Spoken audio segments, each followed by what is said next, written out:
Mereka tidak ingin negara sebesar Indonesia akan dipimpin oleh orang yang reputasinya secara pendidikan, secara pengalaman kerja, pengalaman berorganisasi, pengalaman berpolitik itu minim. Mereka mengantisipasi situasi-situasi yang nantinya menjadi buruk. Karena kalau tidak, potensi terjadinya instabilitas nasional tentu mereka pikirkan. Dengan cara Prabowo mendekat ke Megawati kan artinya bahwa Prabowo menganggap bahwa posisi Jokowi itu membahayakan dirinya.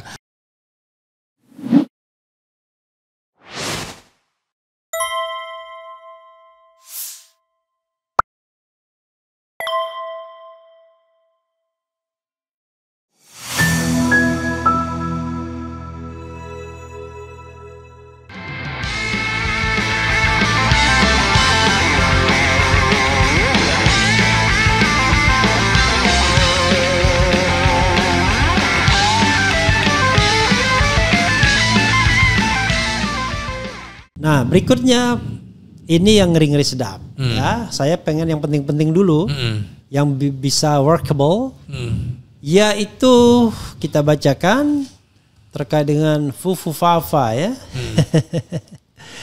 yaitu tuntutan ke-8 mengusulkan pergantian wakil presiden kepada MPR karena keputusan MK terhadap pasal 169 huruf Q Undang-Undang Pemilu telah melanggar hukum acara MK dan Undang-Undang Kekuasaan Kehakiman. Saya tidak ingin membahas alasannya. Karena kalau menurut saya dari sisi hukum tata negara alasannya sangat lemah ini. Tetapi banyak alasan lain. Ya, seperti misalnya kebohongan publik, Fufu Fafa, kemudian bahkan dugaan perbuatan tercela, obat dan lain sebagainya, ijazah dan lain sebagainya. Obat ya. apa tuh, Bung? Kita kan tidak boleh menuduh kan, tapi isunya kan berseliweran kan soal, coba lihat matanya misalnya kan. Nah, mengusulkan pergantian wakil presiden kepada MPR. Ratusan jenderal purnawirawan meminta Gibran diganti. Alasannya bisa nanti dilakukan. Menurut Anda, ini kan bukan kerjaannya Prabowo. Iya. Ini adalah kerjaannya partai politik. Betul. Tentu Prabowo bisa main belakang. Kira-kira serius nggak para jenderal ini ngomong tuntutan ke-8 ini? Dan kira-kira apa usaha yang ingin mereka lakukan?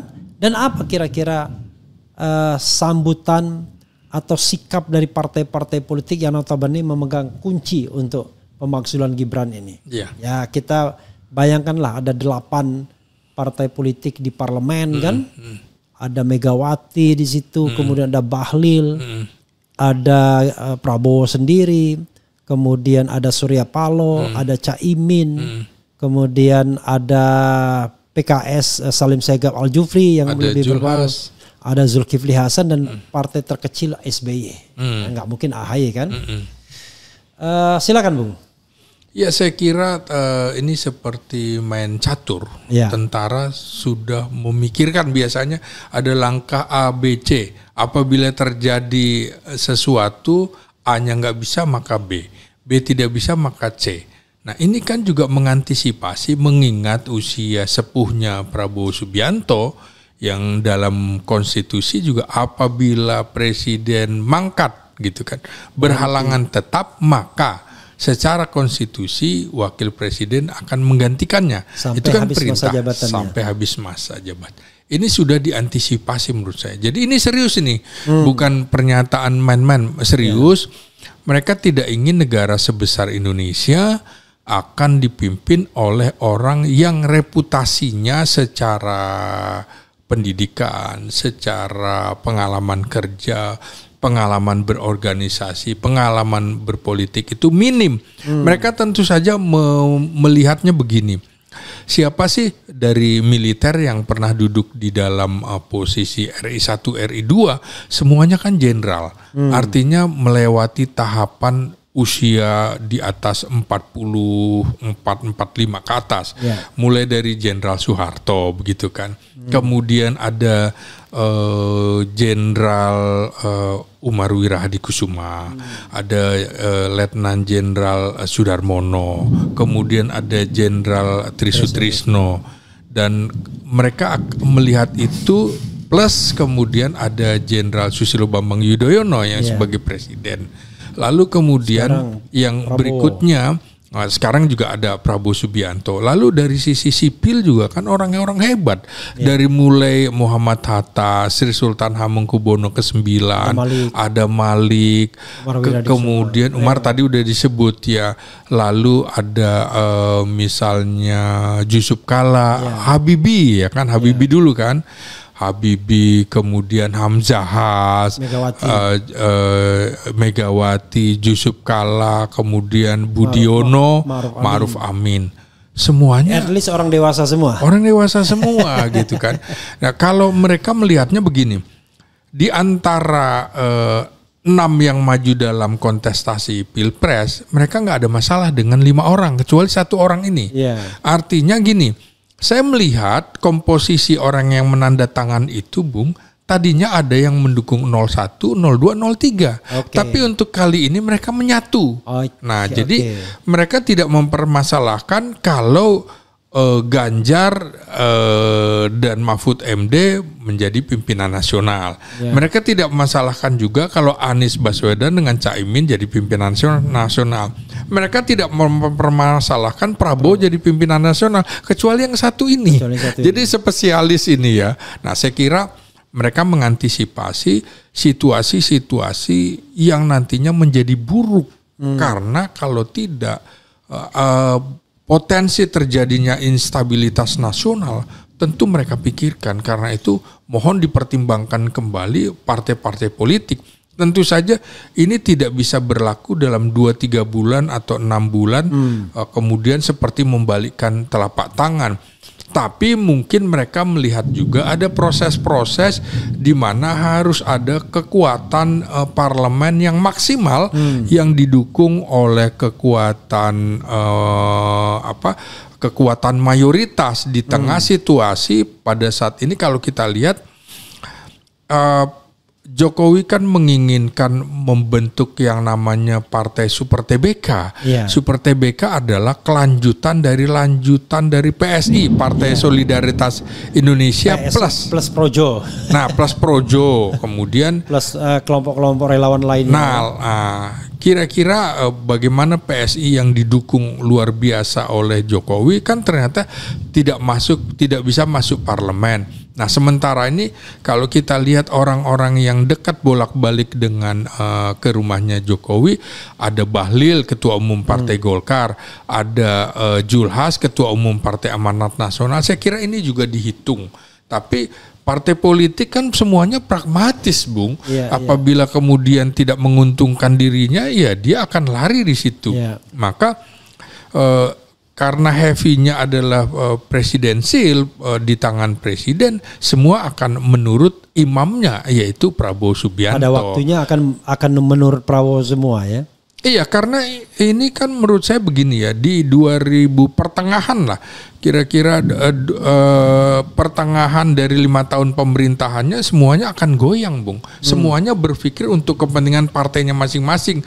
Disitulah barangkali kemudian Jokowi juga akan memanfaatkan ini untuk menaikkan. Nonsen kalau membiarkan Gibran cukup sebagai wapres saja. Pasti Jokowi menginginkan Gibran naik 1 step lagi menjadi presiden. Ini yang diantisipasi oleh para purnawirawan. Ada pernyataan bahwa PSI dukung Prabowo jadi presiden 2029, tapi itu kan dukungan orang politik ya. Iya, bukankah PSI dulu juga yang menganugerahkan Prabowo sebagai pembohong besar kan begitu ya, dengan memberikan penghargaan yang tidak diserahkan kan tapi diumumkan. Grace Natali waktu itu. Gitu. Dan kalau kita lihat ini ya, wakil presiden kita ini makin kehilangan relevansinya. Tidak diikutkan dalam percakapan apapun. Sehingga dia cari muka, cari perhatian dengan bikin monolog. Monolog tentang bonus demografi. yang barangkali lebih dekat dengan dirinya. Anak muda. Ya, teman-teman dan lain sebagainya. Saya tidak tahu ya apakah ketika dia bicara dia merasa bahwa dirinya wapres. Jangan-jangan dia merasa dirinya generasi muda. Iya. Tetapi fakta mengatakan ternyata banyak yang dislike. Dislike-nya itu sampai 92% paling tidak ya, catatan terakhir saya.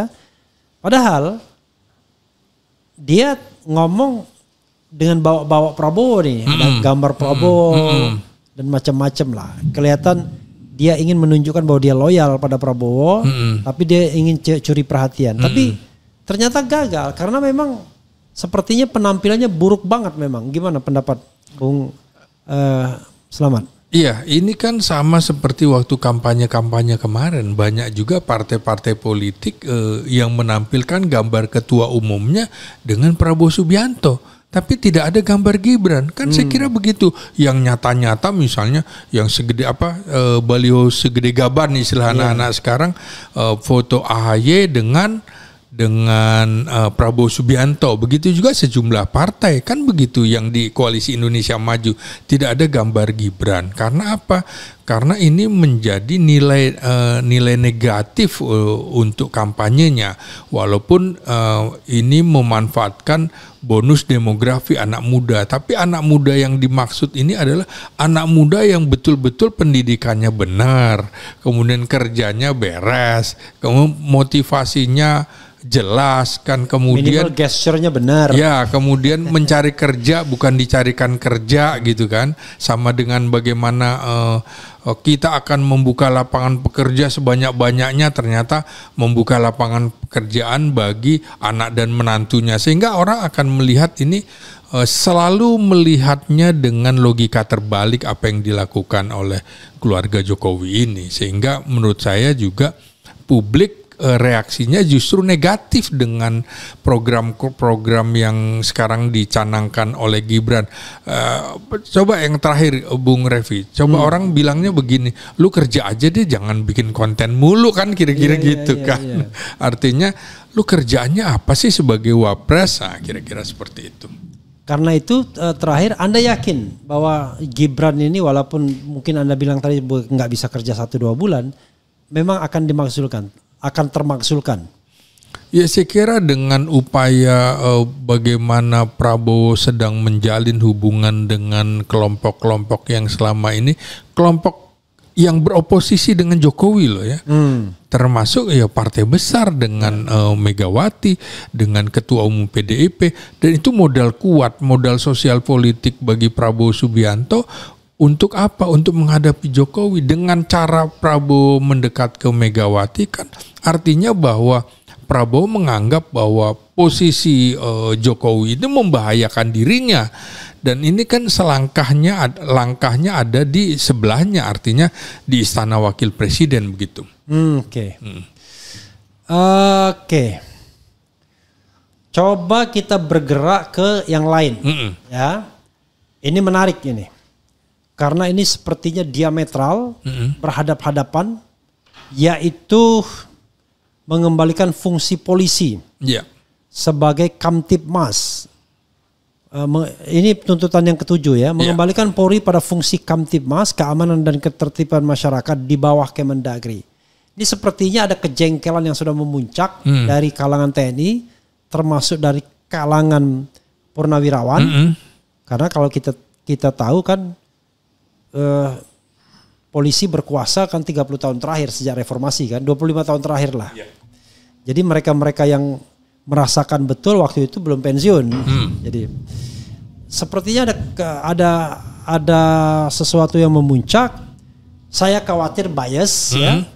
Tetapi silakan Anda komentari ini, dan apakah ini lagi-lagi tuntutan yang serius atau cuma sekedar letupan agar terjadi reposisi yang barangkali lebih adil bagi TNI. Saya kira ini serius. Kalau petisinya kan dilakukan Forum Purnawirawan Prajurit TNI, nggak ada Polrinya kan?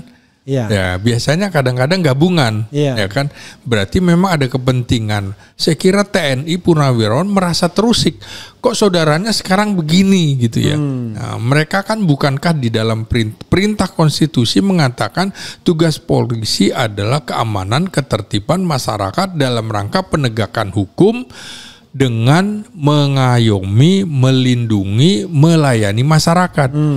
Seputar semuanya adalah keamanan yang terkait dengan keamanan publik. Ya. Nah, jadi bukan keamanan dalam arti besar, keamanan dalam negeri, keamanan nasional atau keamanan negara. Tapi human security ya. Ya, jadi menurut saya justru yang agak aneh kemudian kalau menempatkan polisi di bawah Kementerian Dalam Negeri. Karena itu kalau perintah undang-undang kan tidak begitu. Usaha pertahanan keamanan negara dilaksanakan dengan sistem pertahanan keamanan rakyat semesta di mana TNI dan Polri sebagai kekuatan utama dan rakyat sebagai kekuatan pendukung. Kalau di situ adalah hankam rata. Berarti Kementerian Hankam. Itu perintah undang-undang. Jadi Polri pun masuk ke Kementerian Hankam, bukan Iya. Kementerian Dalam Negeri. Okay. Iya, itu juga TAP MPRS yang dilakukan oleh Soekarno gitu ketika menghadapi Irian Barat. Yang sekarang jenengi namanya cuma Menteri Pertahanan. Iya. Menjadi menurut Bung harusnya Menteri Pertahanan dan Keamanan. Iya, betul. Harusnya tetap pertahanan keamanan, tapi tidak boleh ini dirangkap oleh Panglima ABRI seperti eranya Soeharto.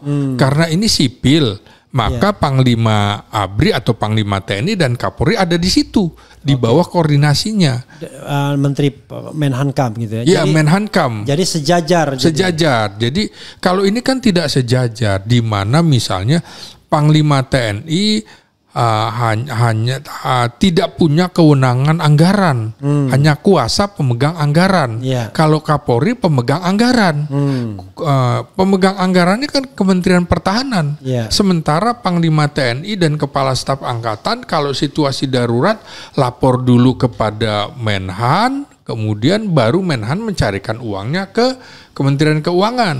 Nah, sementara kalau Kapolri langsung minta ke Kementerian Keuangan. Makanya kalau dilihat, memang nomor 1 itu Kementerian Pertahanan yang paling banyak di APBN, polisi di bawahnya. Tapi orang kan lupa bahwa itu untuk 5 pos. Kementerian Pertahanan, Mabes TNI, Mabesat, Mabesal, Mabesau. Nah, jadi sementara Polri tinggi sekali sekitar 127 triliun untuk dirinya sendiri. Nah, ini kan artinya kalau kita lihat ini harus dikembalikan seperti dulu di mana polisi itu punya paramiliter, paramiliternya seperti Brimob itu kok sekarang justru lebih hebat daripada kesatuan infanteri senjatanya padahal. Jadi kalau mereka bentrok menang Brimob. Nah, makanya selama senjatanya sama, maka konflik di bawah itu akan terus terjadi kecuali yang satunya senjatanya di bawah. Ini kan nanti mereka merasa senjata gue juga sama senjata lo, kan kira-kira begitu. Nah, ini harus dikembalikan karena polisi itu adalah sipil bersenjata, tapi dia bukan ASN. Senjatanya untuk melumpuhkan, bukan membunuh. Nah, karena tapi bro, tapi tentu nanti harus ada penegakan hukum secara khusus ya, semacam FBI atau apa ya. Jadi tidak bisa semuanya masuk ke Kementerian Pertahanan dan Keamanan karena penegakan hukum itu sesuatu yang berbeda kan. Mungkin bisa masuk Kementerian Kehakiman atau Kejaksaan Agung digabung jadi satu ya. Iya, jadi seperti keamanan dalam negeri isinya apa? Misalnya kalau di Amerika begitu terjadi peristiwa 2001 itu peristiwa September 11. Iya, September 11 itu kemudian ditata ulang yang tadinya di bawah Kejaksaan Agung kemudian di bawah Kementerian Keamanan Dalam Negeri.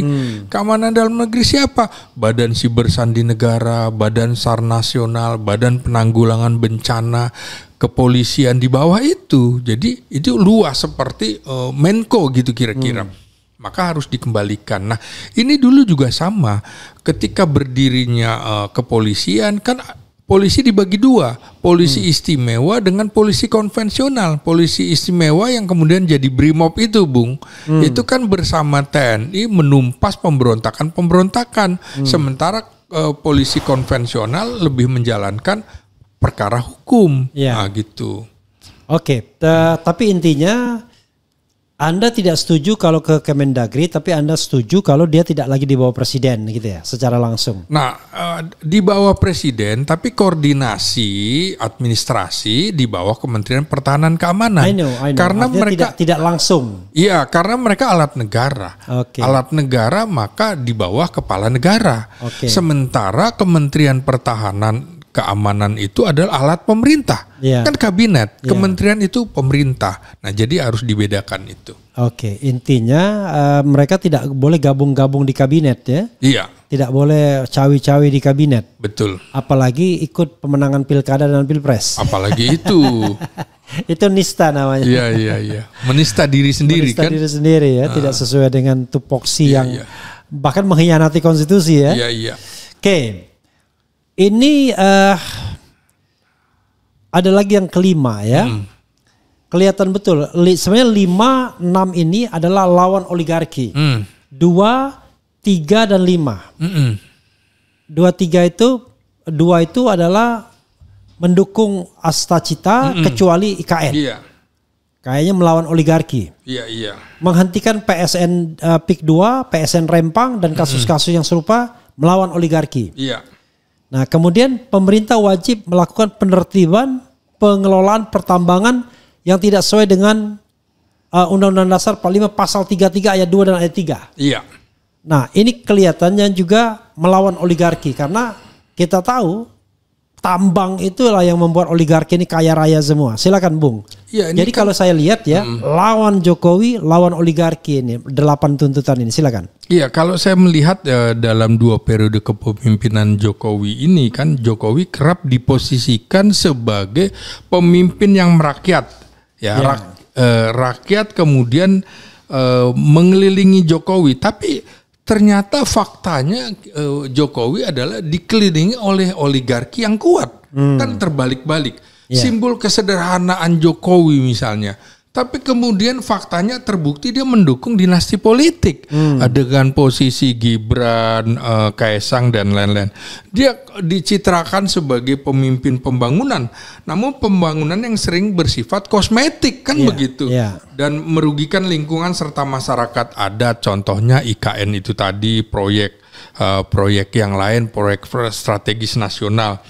Katanya Jokowi juga netral dan demokratis, tapi di akhir masa jabatannya terkesan melanggengkan kekuasaan melalui manipulasi, diduga memanipulasi hukum melalui Mahkamah Konstitusi sehingga menyebabkan Gibran masuk sebagai wakil presiden. Ini betul-betul bagaimana Jokowi menunjukkan mitomania politiknya antara citra dan realitasnya itu bertentangan. Jadi saya kira soal itu sudah saya kemukakan bagaimana Jokowi katanya dekat dengan rakyat, ternyata dia lebih dekat dengan oligarki kan begitu. Katanya demokratis, ternyata dia adalah simbol yang mendukung dinasti politik. Jadi betul-betul citra Jokowi itu harus dibaca terbalik begitu, Bung. Nah, sama dengan bagaimana erosi kepemimpinan erosi kepercayaan publik terhadap Jokowi ini, misalnya kerusakan institusi MK, kerusakan institusi KPU, bahkan posisi TNI dan Polri itu diacak-acak. Ini saatnya menurut saya Prabowo menormalisasi lembaga atau alat-alat negara harus dikembalikan kepada fungsinya sesuai dengan perintah konstitusi begitu. Ya, tetapi menurut Anda ya, kalau bayangan saya, kenapa Jokowi itu kuat? Karena dia masih memegang atau dipegang oligarki yang menguasai ekonomi Indonesia. Dan apa yang dituntut oleh Purnawirawan tadi adalah betul-betul berhadapan atau berbenturan dengan oligarki. PSN, Rempang, kemudian tambang dan lain sebagainya. Kira-kira ini bakal diperhatikan atau tidak? Karena sekali lagi ini tentara tue yang tidak punya resources lagi, pasukan pun mungkin sudah tidak lagi ada yang patuh. Sebanyak kan kelebihan Prabowo adalah dia ngopeni. Betul. Tapi tentara-tentara yang duitnya nggak banyak nggak bisa ngopeni dia. Kalau bahasa Melayu Malaysia kan laskar tak berguna katanya. Laskar tak berguna. Tapi ternyata dia ingin tetap berguna. Oke. Kira-kira kan kalau kita lihat misalnya Prabowo itu kata Syahganda adalah seorang sosialis. Iya. Seorang yang betul-betul anak kandung dari PSI itu, Partai Sosialis Indonesia, di mana bapaknya juga sosialis. Kader PSI yang tersisa saat ini saat terakhir Rocky Gerung, termasuk juga Prabowo. Nah di sisi lain, ini orang kan pasti berpikiran neolib, kapitalistik dan lain sebagainya, yang akan ditumbuk oleh para jenderal ini.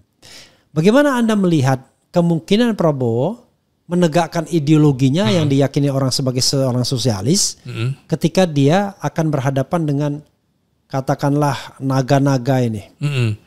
Ya tentu saja Prabowo ingin cita-citanya Indonesia Emas 2045 kan cita-cita kita semua, persis satu abad Indonesia ya, bagaimana Indonesia maju. Tapi kan dia juga terbuka kemungkinannya bahwa Indonesia akan hancur, kan begitu ya. Dari apa? Dari kepemimpinan 10 tahun Jokowi, warisannya membahayakan. Karena itu menurut saya Prabowo tentu saja berpikir bahwa dia harus bisa menumbuhkan kepercayaan publik lagi gitu kan. Di ujung pemerintahan Jokowi terjadi kehancuran trust gitu, kehancuran rule of law, kehancuran etos demokrasi, kehancuran solidaritas sosial, dan digantikan oleh polarisasi dan fanatisme politik yang sempit hanya karena pencitraan.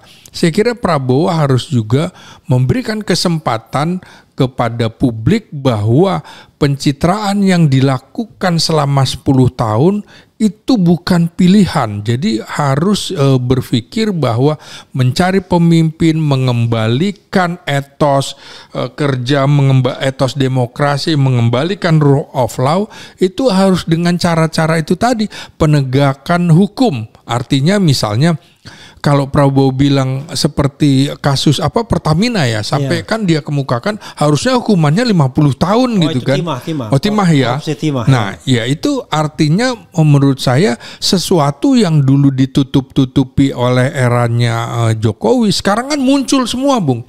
Yang kita tidak perkirakan sekarang tiba-tiba apa sih yang akan dilakukan oleh Kejaksaan Agung. Jadi kita sekarang malah jadi lebih berharap kepada Kejaksaan Agung, Bung, daripada KPK. Nah, makanya menurut saya ini harus ditata kembali bagaimana menata rule of law-nya, kemudian menata demokrasi harus lebih baik lagi, kemudian juga perlawanan yang harus dilakukan oleh Prabowo adalah memberikan kesadaran politik kepada publik, kesadaran kolektif, misalnya bagaimana literasi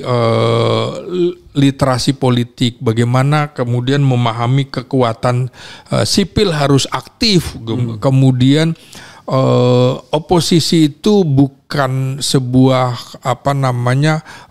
sesuatu jalan yang hina.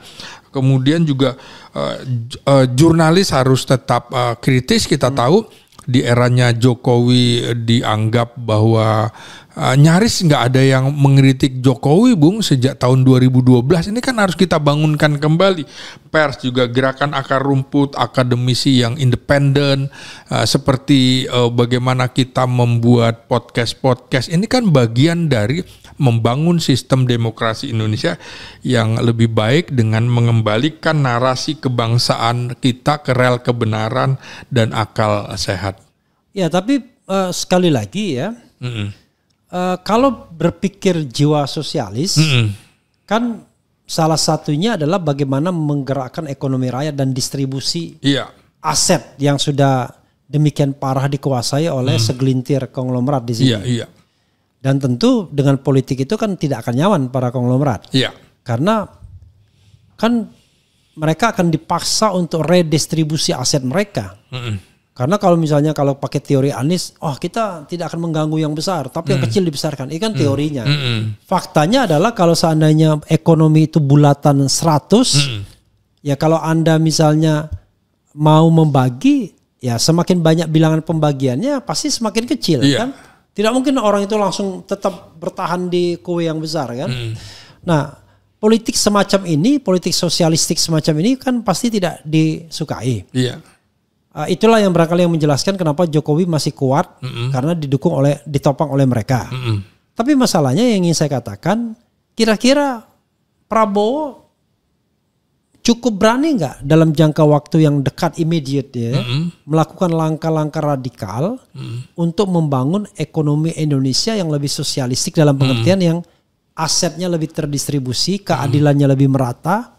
Apakah dia cuma omong-omong doang tuh sebagai mimpi dia, bila kedaulatan, makan gratis dan lain sebagainya. Silakan Bung.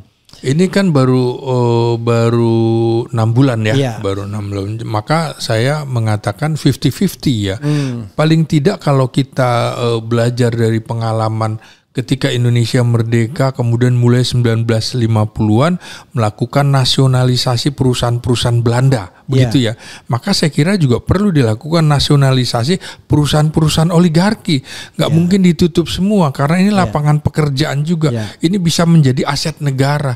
Merampas misalnya seperti kebun-kebun sawit itu kan dirampas buat negara yang nggak jelas. Ini polanya Prabowo sudah kelihatan akan melakukan, akan melakukan. Asal jangan dia kasihkan kepada keluarganya. Nasionalisasi itu dijadikan perusahaan negara. Ini kemudian menjadi lapangan pekerjaan baru bagi masyarakat kita yang sedang kesulitan mencari lapangan pekerjaan sekarang. Usul saya segera nasionalisasi perusahaan-perusahaan oligarki itu. Jangan kemudian ditendang begitu aja, kemudian hanya menjadi barang rongsokan begitu, nggak bisa dimanfaatkan. Dan cegah mereka melakukan capital flight ya. Ya persis. Atau memindahkan usaha mereka di negeri anta berantah. Bung, terakhir ini ya. Terakhir A, terakhir B. Terakhir A. Ya. Benar. Jadi ini bidang yang sebenarnya tuntutan yang saya tidak mau bahas karena sebagai orang tata negara saya memahami ini tidak mudah, yaitu kembali pada Undang-Undang Dasar 1945 karena itu akan secara fundamental mengubah ketatanegaraan kita. Yang jelas tidak ada lagi pemilihan langsung, tidak ada lagi MK, tidak ada lagi DPD, tidak ada lagi KY dan lain sebagainya. Orang mengatakan ya kan nanti di amandemen lagi. Loh kalau di amandemen lagi ngapain kita bilang kembali?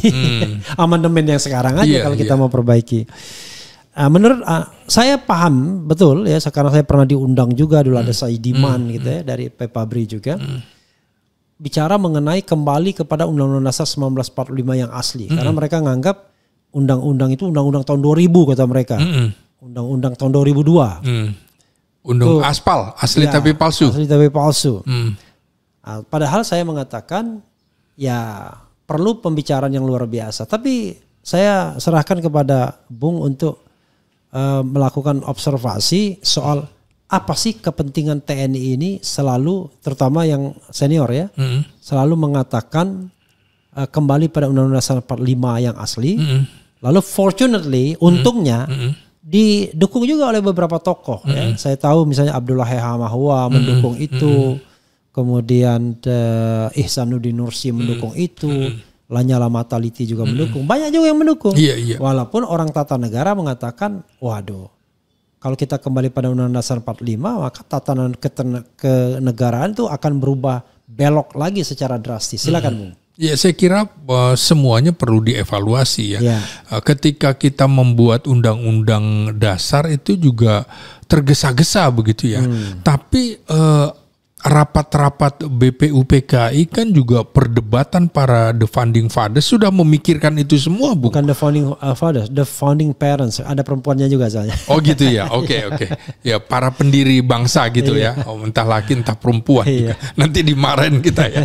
Nah menurut saya begini ya, undang-undang dasar di negara-negara lain juga sifatnya cuma mini, dikit aja. Namanya Undang-Undang Dasar itu tidak ada penjelasan yang detail. Amerika singkat sekali, Bung. Nah, kemudian amandemen itu dimasukkan ke dalam adendum, ada penjelasan. Jadi yang asli waktu itu adalah tetap nggak boleh diubah, karena begini ya. Barangkali salah satu profesi yang di dalam Sumpah Prajuritnya tegas mengatakan menjaga pengawal ideologi atau paham filosofi bangsa adalah tentara, kan begitu. Maka dia melihat bahwa proses berdirinya negara dengan Undang-Undang Dasar tahun 1945 yang diputuskan pada tanggal 18 Agustus dan Pancasila 18 Agustus itu yang dipahami oleh tentara. Jadi saya pikir mereka akan tunduk dan patuh pada itu. Kemudian memang penuh perdebatan menurut saya hal itu. Tapi mereka merasa bahwa ada hal-hal di mana euforia reformasi membuat kita akhirnya juga terpengaruh oleh kepentingan-kepentingan asing, kepentingan-kepentingan ideologi atau paham-paham bangsa lainnya. Maka mereka harus juga menjaga, kemudian mengingatkan bahwa kita dulu pernah punya Undang-Undang Dasar 1945, kemudian juga lalu pernah juga Undang-Undang Dasar sementara 1950, toh akhirnya setelah 9 tahun kembali lagi ke Undang-Undang Dasar 1945. Artinya apa? Kalau mau amandemen dan lain-lain, itu kuncinya adanya di militer.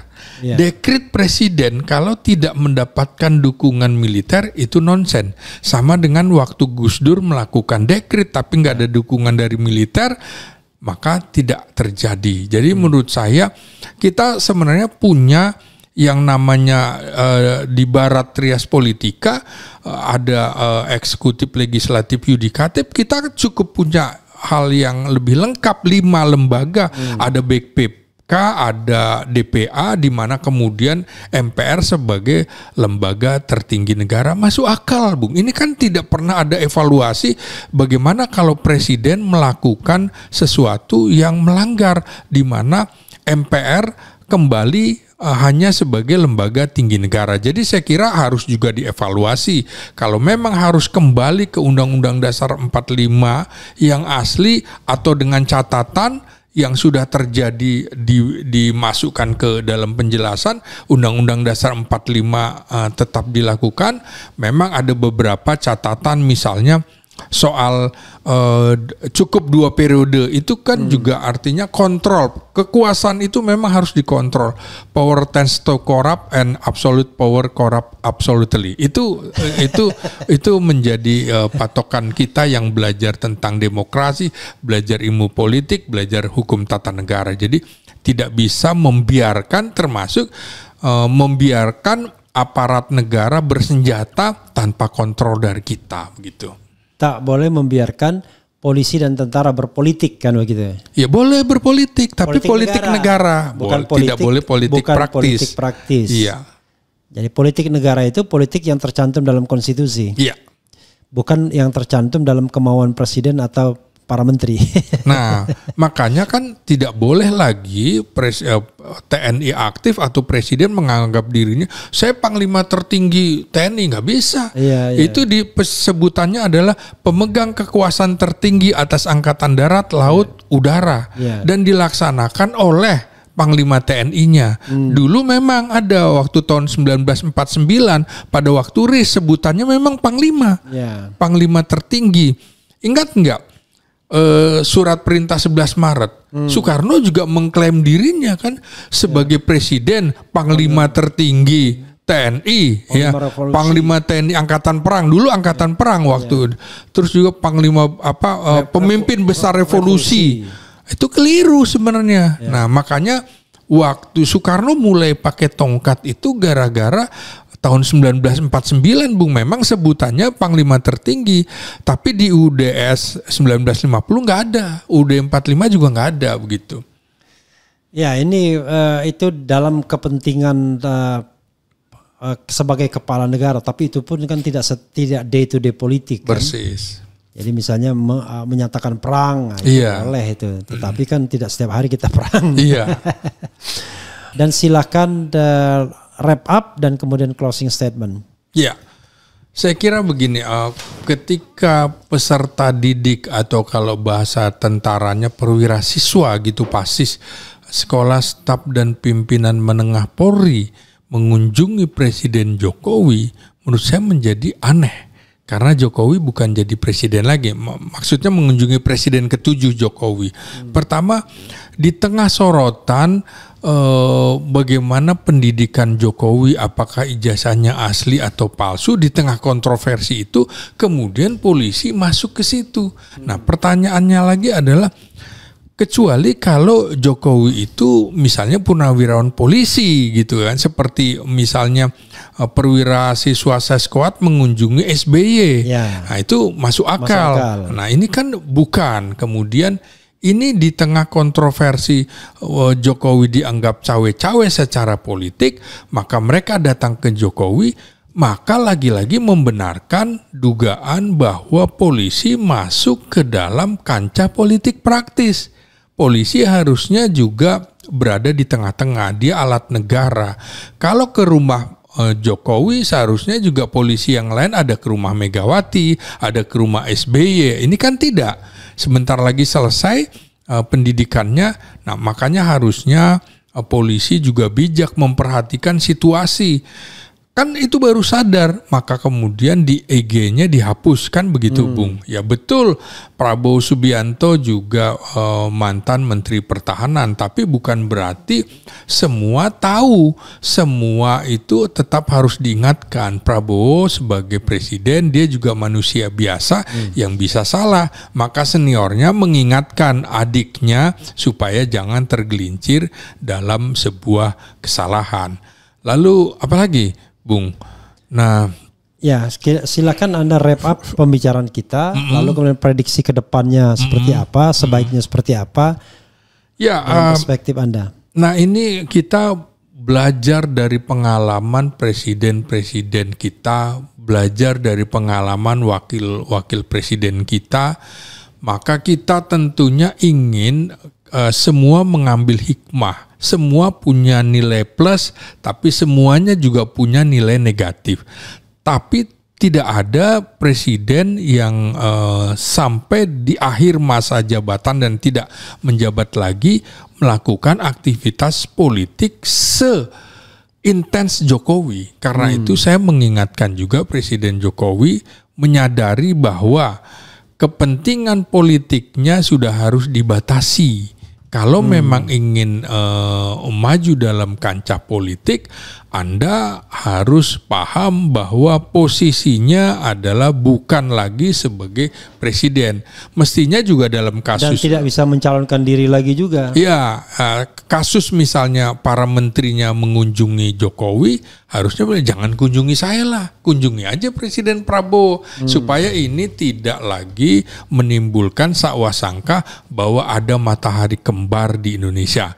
Saya kira tidak boleh ada matahari kembar dimanapun, karena kita tahu bahwa ini isu negatif yang dapat membuat bangsa kita terpecah-pecah. Kita harus menjaga objektivitas, ketajaman analisis dalam membahas berbagai opini-opini yang berkembang di dalam masyarakat, dan juga bagaimana kemudian Jokowi harus memahami bahwa jika cawe-cawenya terus dilakukan akan menghambat masa depan Indonesia, karena akan terjadi tarik-menarik kepentingan politik. Saya kira itu Bung Refli.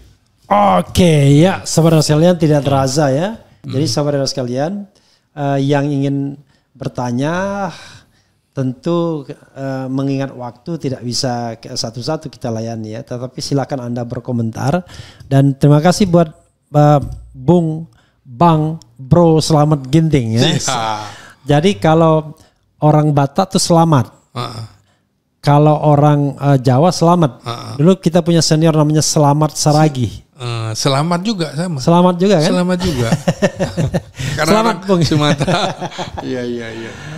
Wassalamualaikum warahmatullahi wabarakatuh. Iya.